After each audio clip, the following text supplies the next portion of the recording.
नमस्कार। मैं सबसे पहले तो अपनी वित्त मंत्री श्रीमती निर्मला सीतारमण जी को बहुत बहुत धन्यवाद करना चाहूँगी कि वो इस बार जो बजट लेकर आई वो सुनहरा बजट सिर्फ कहने को सुनहरा नहीं है, लेकिन हमारे देश की ग्रोथ को आगे बढ़ाने वाला एक महत्वपूर्ण बजट है। और इसके लिए मैं उनका धन्यवाद करना चाहूँगी और स्पेशली धन्यवाद करना चाहूँगी कि जो उन्होंने किसानों के लिए किया है, किसानों के लिए जो इस बजट के अंदर वो उनके रॉ मटेरियल्स पे जो उनको रिबेट दी है। अभी तक जब हम किसानों की बात करते थे तो सिर्फ एमएसपी की बात करते थे, बट उनके रॉ मटेरियल को भी सस्ता करना, उनका एमएसपी का जो इंसेंटिव है वो डायरेक्ट उनके खातों में चले जाना, उनके लिए जो हम घरों की बात करिए वो भी तो किसानों के लिए ही, तो गाँवों में ही तो घरों की बात करिए जहाँ हमारे किसान रहते हैं, तो उनके लिए घरों की बात करना, उनके लिए ऑर्गेनिक फार्मिंग की बात करना, उनके लिए ऑल्टरनेट फार्मिंग की बात करना, इन सब चीज़ों के लिए जो उन्होंने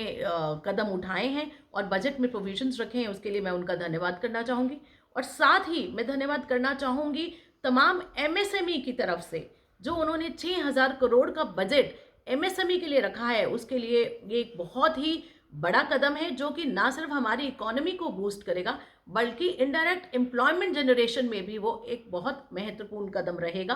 कि जब किसी इकोनॉमी के अंदर कोई भी फंड गवर्नमेंट इन्फ्यूज करती है तो वो फंड सब लोगों तक पहुंचता है और ओवरऑल इकोनॉमी की ग्रोथ के में असिस्ट करता है। और साथ ही साथ जो मैं एक बहुत महत्वपूर्ण चीज़ बताना चाहूँगी कि जो उन्होंने डिफेंस के ऊपर बजट रखा, जिसमें उन्होंने 68% जो है वो मैन्युफैक्चरिंग इंडिया में होने की बात करी है, तो उससे कहीं ये दर्शाता है कि ये सरकार सिर्फ वोकल फॉर लोकल कहना नहीं जानती, बल्कि एक्चुअली करके दिखाना चाहती है। आत्मनिर्भर भारत का जो सपना हमें दिखाया जा रहा था, कहीं ना कहीं अब वो साकार होता नजर आ रहा है। धन्यवाद।